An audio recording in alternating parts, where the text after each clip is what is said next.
texto que servirá para a nossa meditação nessa noite se encontra na primeira carta de João, capítulo 2.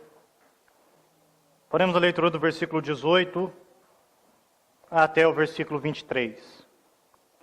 1 João, capítulo 2, do versículo 18 ao 23. Diz assim a palavra do nosso Deus: Filhinhos, já é a última hora. E como ouvistes que vem o anticristo, também agora muitos anticristos têm surgido, pelo que conhecemos que é a última hora. Eles saíram de nosso meio, entretanto, não eram dos nossos, porque se tivessem sido dos nossos, teriam permanecido conosco. Todavia, eles se foram, para que ficasse manifesto que nenhum deles é dos nossos. E vós possuís unção que vem do Santo, e todos tendes conhecimento. Não vos escrevi porque não saibais a verdade, antes porque a sabeis, e porque mentira alguma jamais procede da verdade. Quem é mentiroso, senão aquele que nega que Jesus é o Cristo? Este é o anticristo, o que nega o Pai e o Filho. Todo aquele que nega o Filho, esse não tem o Pai. Aquele que confessa o Filho, tem igualmente o Pai.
Mesmo assentados, assim como os irmãos se encontram, vamos buscar o nosso Deus em oração, pedindo a iluminação do nosso Deus nesse instante. Oremos. Pai, que a Tua graça esteja sobre nós nesse momento, Pai. Esse momento que a Tua palavra vai ser exposta, Senhor Deus. Que o Senhor nos conceda a Tua graça, a Tua bênção, para que não só, Senhor Deus, entendamos a Tua vontade, o Teu desejo para as nossas vidas, Senhor Deus, as Tuas verdades, mas que ela faça morada, Senhor Deus, no nosso íntimo, no nosso coração, e que possamos não só viver, mas também compartilhar essas verdades, Senhor Deus, com as pessoas que não Te conhecem, Senhor Deus. Fale ao Teu povo nessa noite, Pai. Nos instrua, nos guie, Senhor Deus, nos molde de acordo com a Tua santa e bendita palavra, Pai. Precisamos, Senhor Deus, da Tua condução. Precisamos, Senhor Deus, do Teu auxílio, da Tua voz nos guiando, Pai. E dependemos inteiramente de Ti, Pai. E é por isso que nos colocamos na Tua presença, pedindo a iluminação do Teu Santo Espírito, pedindo a Tua instrução e pedindo que o Senhor nos edifique nesse momento, Pai. Senhor Deus, que a Tua graça seja conosco nesse momento. É isso que eu Te peço, no nome de Cristo Jesus. Amém. Meus amados, quando nós lemos Atos dos Apóstolos e nós vemos ali o início da igreja cristã, a maneira como a igreja surgiu e começou a crescer, e é dito que uma das marcas da igreja naquela época é que a igreja crescia na doutrina dos apóstolos. Uma das marcas da igreja cristã era o ensinamento apostólico, aquilo que os apóstolos haviam recebido de Cristo, os ensinamentos bíblicos das Escrituras, aquilo que eles aprenderam, eles passavam para frente. Mas mesmo a igreja daquela época sendo doutrinada, sendo assistida pelos apóstolos e até mesmo muitas vezes de perto, isso não impediu que a igreja sofresse ataques de falsos mestres, falsos ensinos, ataques que vinham de dentro e que começou a contaminar a igreja. E a gente vê que já nos primeiros anos da igreja de Cristo, da igreja cristã, esse já era um problema dentro da igreja.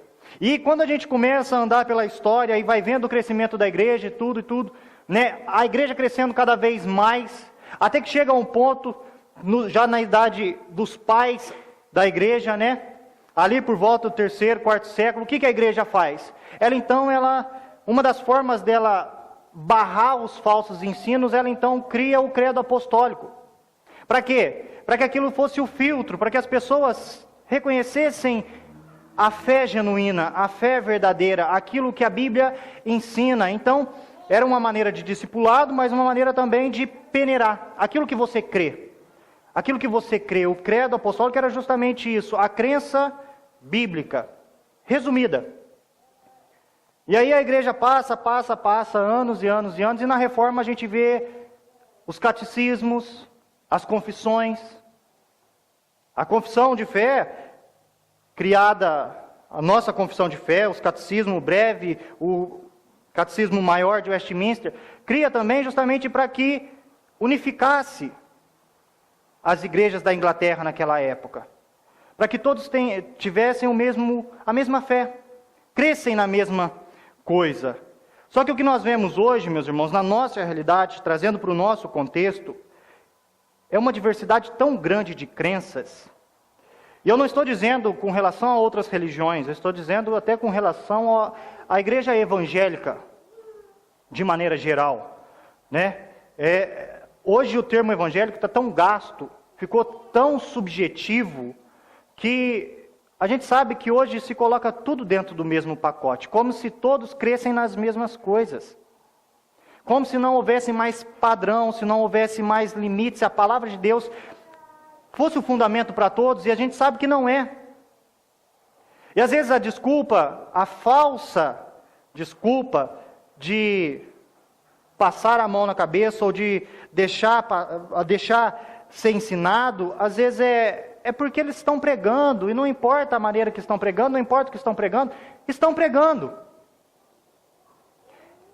E às vezes nessa mentalidade de uma falsa paz, uma falsa comunhão, um não combate aos falsos ensinos, faz com que a igreja venha se contaminando pouco a pouco. Falsos ensinos, heresias vão entrando devagarzinho dentro da igreja e contaminando o todo, até que o todo esteja corrompido. É claro que sabemos que, quando eu digo todo, né, é a igreja de maneira geral, a igreja visível, porque sabemos que a igreja de Cristo, Ele preserva a sua igreja. o remanescente, o fiel, aquele que conserva as palavras de Deus. Mas infelizmente hoje se leva muito a sinceridade basta. E será que só a sinceridade basta? Vamos pensar da seguinte forma, só a boa vontade, né? As pessoas pregam, sem parâmetros, sem firmeza bíblica, sem uma submissão à palavra de Deus, e às vezes é dito, está pregando, deixa pregar. Vamos pensar no engenheiro que ele constrói um prédio, e às vezes esse prédio vai servir para ajudar moradores que não têm condição de ter uma casa própria. Vamos pensar num conjunto habitacional. E aí ele assina a planta e de repente, anos depois, aquele prédio cai. A justiça vai atrás de quem? Engenheiro. Ele é o responsável. Ele é o responsável. Vamos pensar o seguinte, o médico vai lá, passa para a enfermeira, olha, você tem que dar esse remédio para o paciente tal horas.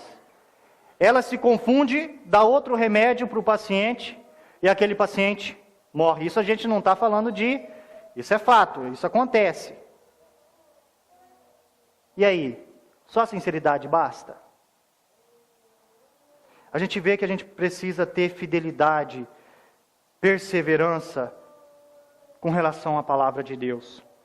É isso que João quer trazer para aqueles crentes. Porque o que João faz aqui na sua carta, basicamente, é chamar aqueles crentes a testarem a sua fé.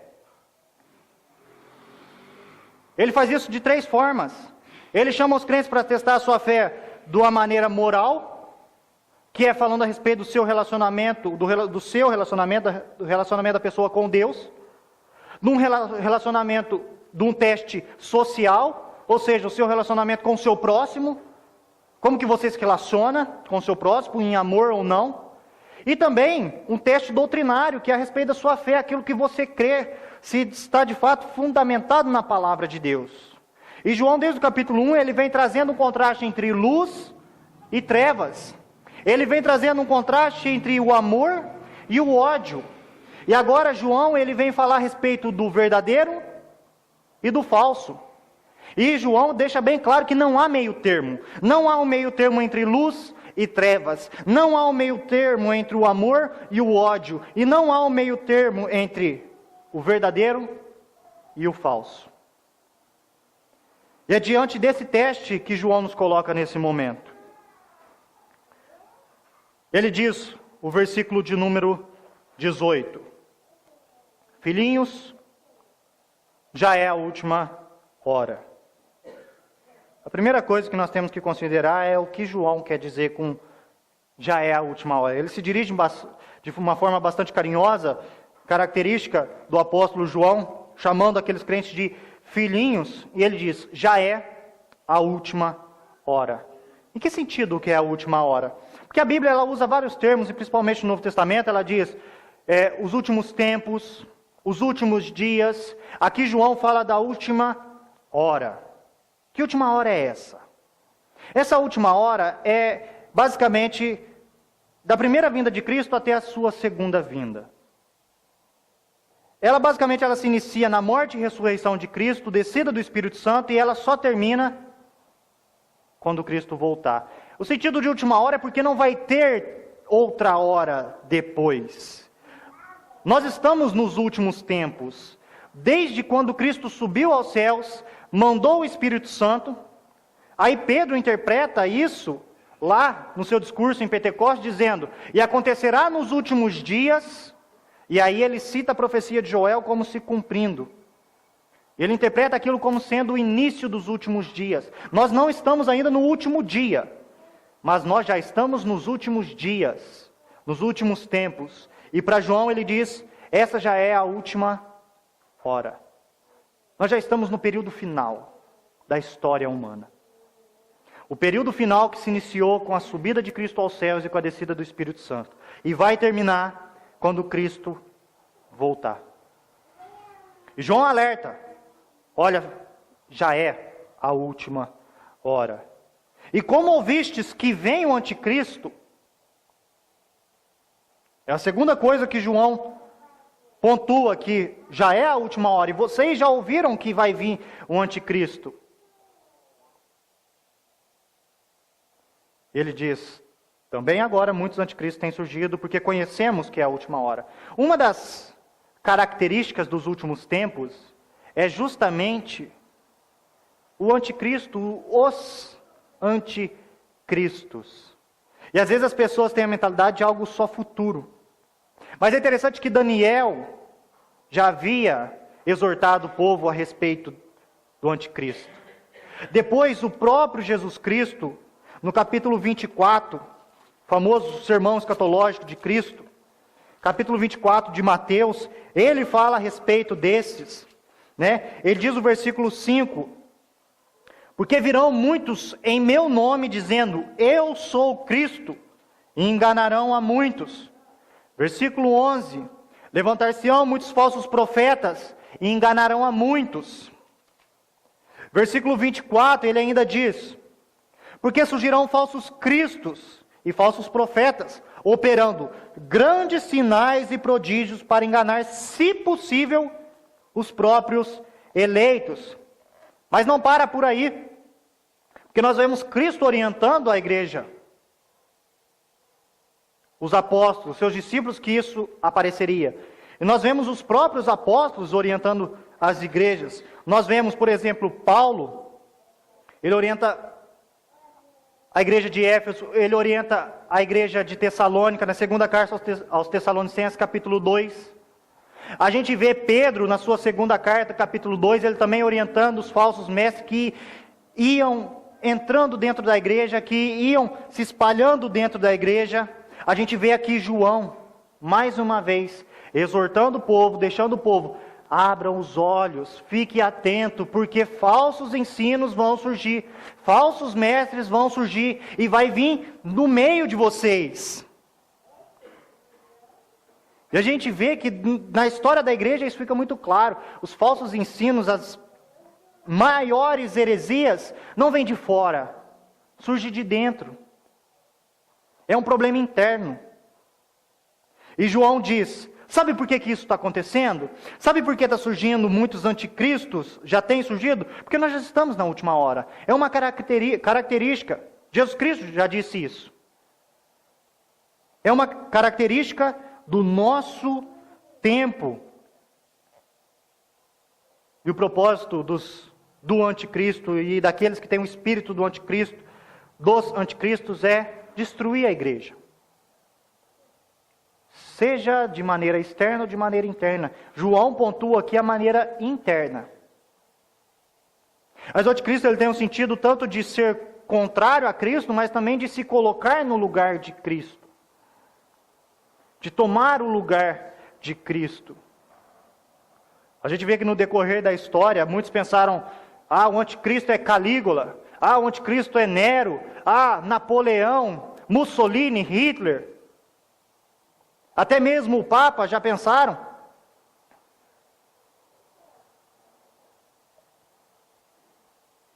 Mas todos, praticamente todos que eu disse, parece que foi mais um aspecto externo, e não tanto interno.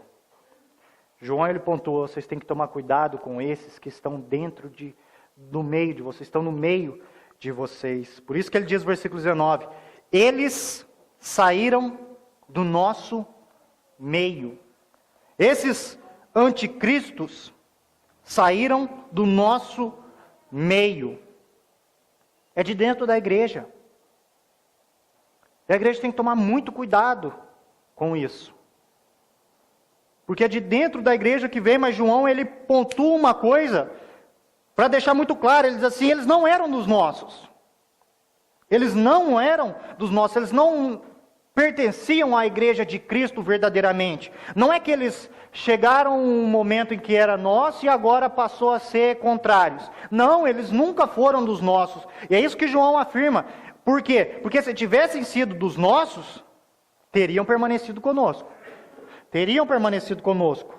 Eles se foram para que ficasse manifesto que nenhum deles é dos nossos.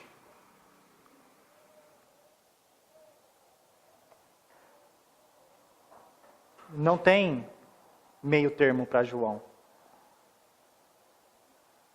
Se está com a gente, está no nosso meio, está fundamentado na palavra, é dos nossos. Fugiu disso, fugiu do ensino apostólico, fugiu da palavra, saiu do nosso meio, saiu daquilo que pregamos, e Paulo deixa isso bem claro quando ele escreve ao Gálatas, que mesmo eu, ou um anjo vindo dos céus, pregue outro evangelho, seja anátema, seja maldito esse, porque não é dos nossos, é outro evangelho. E João diz, ficou testificado, ficou manifesto que eles não eram dos nossos justamente porque saíram. E saíram porque não são dos nossos. Mas João, ele vem trazendo as características, então, desse anticristo que é a última hora, tem surgido no nosso meio, mas ele também nos assegura a respeito da nossa fé. Ele diz, versículo 20, e vós possuís a unção que vem do santo, e todos tendes conhecimento. Apesar daqueles tentarem inserir falsos ensinos aqui, no meio daquele povo, no meio daqueles crentes, pouco mais à frente eu falo a respeito dos ensinos que eles estavam querendo colocar dentro da igreja, né? Mas João diz, vocês possuem a unção que vem do santo. E essa unção aqui, a melhor forma de ver é o próprio Espírito Santo. É a unção do Espírito Santo. É a unção dada por Deus através do Espírito Santo. É a capacitação que o Espírito Santo nos dá de não só entender, compreender a palavra de Deus, mas viver a palavra de Deus. Jesus Cristo, quando ele fala a respeito da vinda do Espírito Santo, ele fala, é Ele que vai guiar vocês a toda a verdade. É Ele que vai fazer com que vocês lembrem dos meus ensinamentos. É Ele que vai mostrar o verdadeiro conhecimento para vocês. E vocês têm isso. Vocês têm a unção que vem do santo. E ele diz, e todos têm conhecimento. Vocês têm conhecimento disso, é uma característica dos filhos de Deus, tem um conhecimento de Deus. E João, é uma característica dele aqui na carta, que ele pontua muito essa questão do conhecimento de Deus, conhecimento de Deus, conhecimento de Deus. Mas essa é uma característica dos filhos de Deus. Um conhecimento real e verdadeiro de Deus. Não apenas um conhecimento intelectual, mas um conhecimento de vida. Uma experiência particular com Deus. Uma experiência real com Deus. E João diz, vocês têm isso. Vocês têm a unção que vem do santo. E vocês têm o conhecimento. O conhecimento de Deus. E é interessante que João vê naquela igreja uma maturidade, já um conhecimento. Eles estão bem firmados. Só que João escreve para fortalecê-los. Porque João diz, não vos escrevi porque não saibais a verdade. Versículo 21. Antes, porque a sabeis. E porque mentira alguma jamais procede da verdade. João está dizendo assim, eu não estou escrevendo porque eu tenho visto que vocês estão aceitando esses ensinos. Pelo contrário, não é porque vocês não conhecem a verdade. Vocês conhecem, eu tenho afirmado isso durante toda a carta. Mas é justamente porque vocês conhecem que eu estou mandando. Eu estou escrevendo porque vocês sabem da verdade, não porque vocês não sabem. E essa é muito bom essa característica para uma igreja que já é firme no conhecimento da palavra de Deus.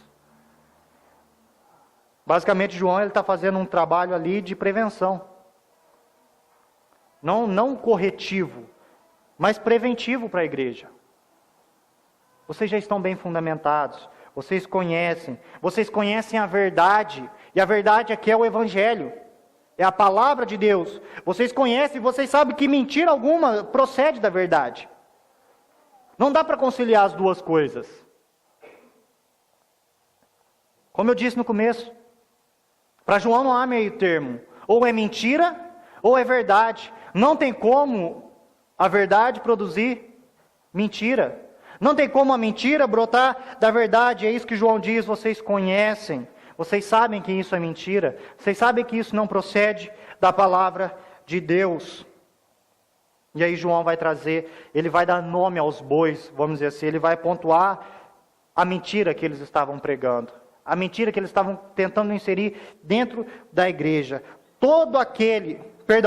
Versículo 22. Quem é mentiroso, senão aquele que nega que Jesus é o Cristo? Era isso que a igreja, que aquele povo, que aqueles cristãos estavam enfrentando. João, basicamente, o propósito da sua carta é enfrentar ensinos gnósticos, ou pelo menos embrionários, né? Que surgiria mais forte alguns séculos depois, alguns anos depois. E o que era esse ensino? Qual que era a ideia? Que Jesus Cristo não vem em carne.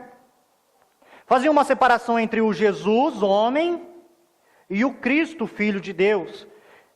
E para eles era impossível vincular as duas naturezas de forma harmoniosa. No máximo, que o Jesus, homem, foi capacitado no seu batismo, quando o Espírito Santo desce, e ali, no momento da sua morte, então, o Espírito de Deus sai e o deixa o Jesus homem. Jesus Cristo nunca foi verdadeiramente homem e verdadeiramente Deus. Ele sempre foi homem, um período, foi capacitado por Deus e depois deixou. Para eles não era concebível a ideia de que o próprio Deus viesse habitar no nosso meio, tomasse forma humana. João é tão preocupado com isso que ele inicia sua carta justamente dando foco nisso. Olha, os nossos olhos viram, nós ouvimos, nossas mãos apalparam o verbo da vida. Ele se encarnou. Ele habitou entre nós, ele diz isso no seu evangelho, e habitou entre nós cheio de glória. Nós vimos, nós tocamos, nós sentimos, nós ouvimos. Não é algo da nossa cabeça. É algo real. E eles estavam dizendo, esse Jesus que vocês estão pregando, não é possível. João diz, essa é a mentira, porque eles estão negando que Jesus é o Cristo. O próprio Deus encarnado. Basicamente, João ele pontua a mentira das mentiras. Negar que Jesus é o Cristo, o Messias, o Filho de Deus vindo a essa terra. E ele diz, este é o anticristo, que nega o Pai e o Filho.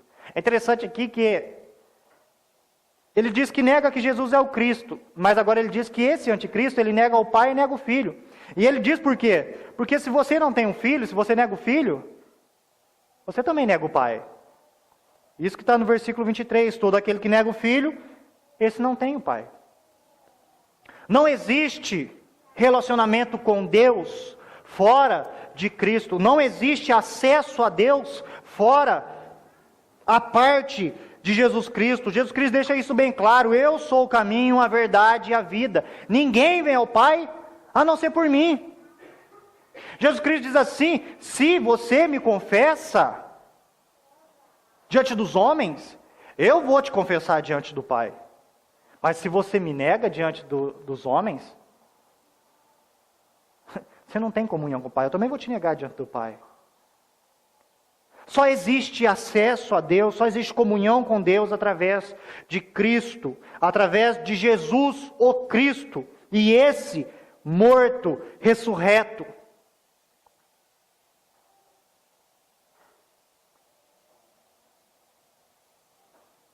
E algo que nós precisamos ter em mente.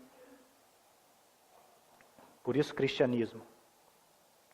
Cristo, ele é o centro de tudo e todos. É nele que se converge toda a história. Ele é o centro, ele é o ápice, ele é o propósito de tudo. Todas as coisas convergem na pessoa bendita de Jesus Cristo. E aquele que não confessa a Cristo, esse também não tem um relacionamento com o Pai. Só tendo primeiramente um relacionamento com o Filho, para sim se ter um relacionamento com o Pai. E é isso que João termina no versículo 23. Aquele que confessa ao Filho, esse tem igualmente o Pai. Não tem como desvincular os dois. Não tem como dizer, sou de Deus, mas não creio em Cristo. Essa é a mentira das mentiras. Mas a gente sabe que o que o mal faz, o que o diabo faz, o que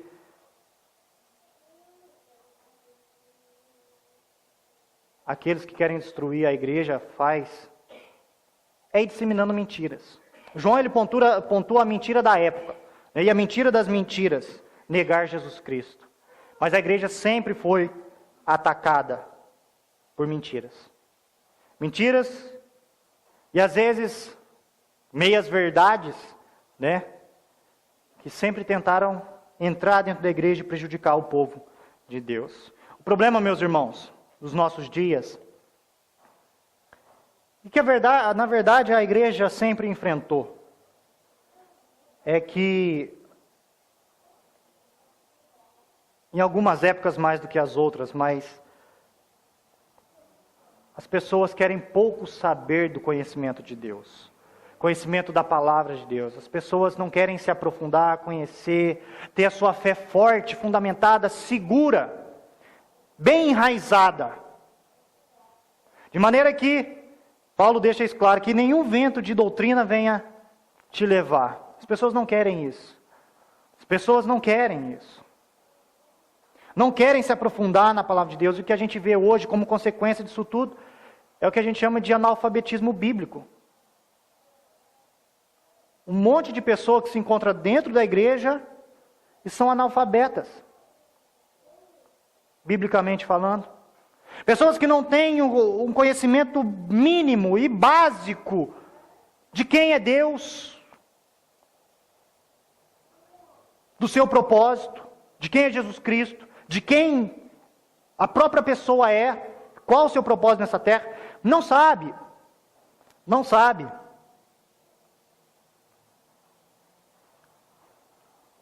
Às vezes a gente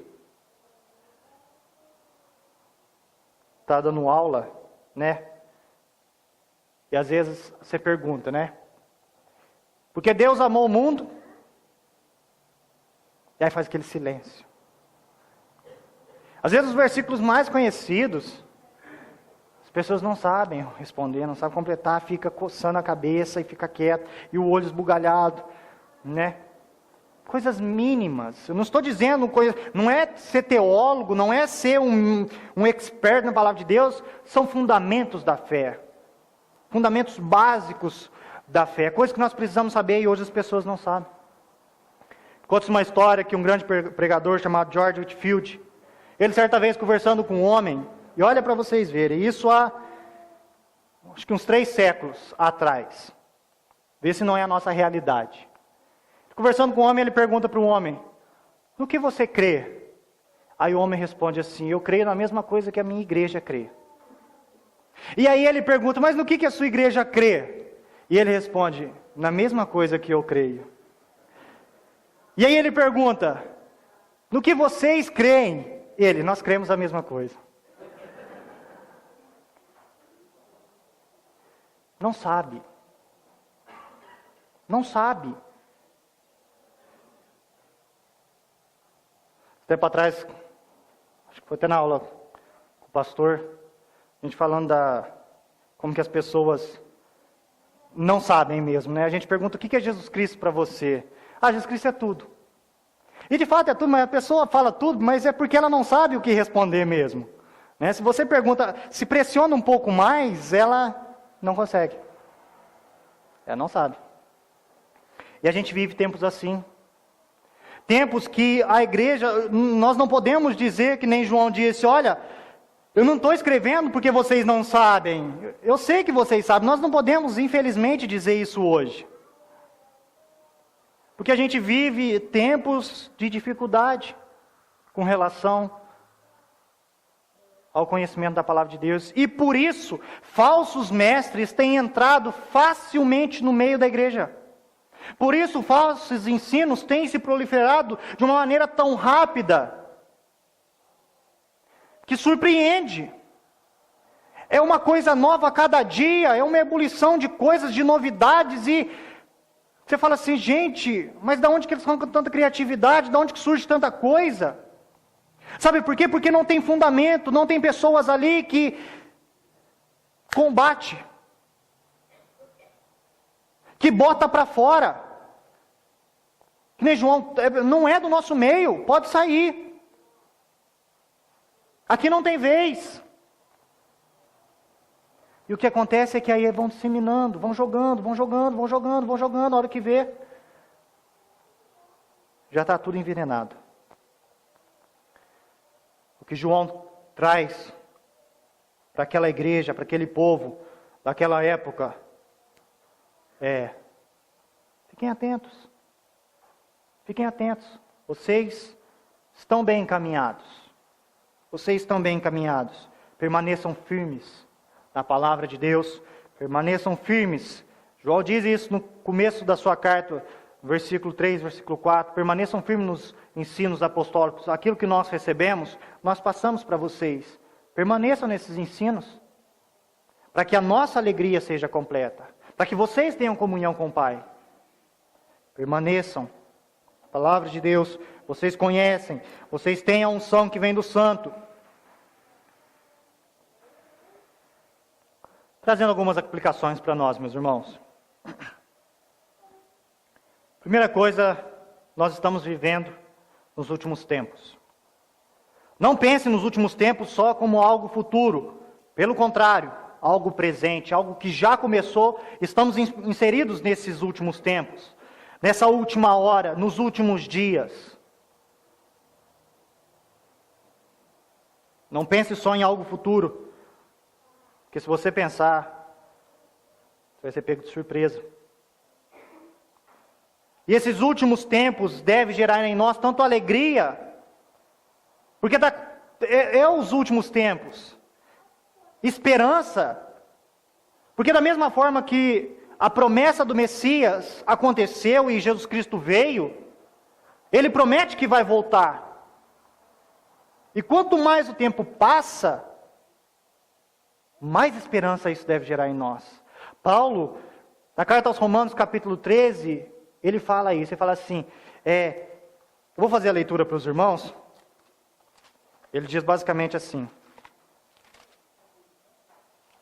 Romanos capítulo 13, versículo 11, e digo isso a vós outros que conheceis o tempo, já é hora de vos despertardes do sono, porque a nossa salvação está agora, muito mais perto do que quando no princípio cremos. Quanto mais o tempo passa, mais perto está chegando a hora. Isso deve gerar em nós esperança, alegria. Mas apesar de esperança e alegria, deve gerar em nós alerta, cuidado, atenção. Porque Jesus Cristo diz, o sinal dos últimos tempos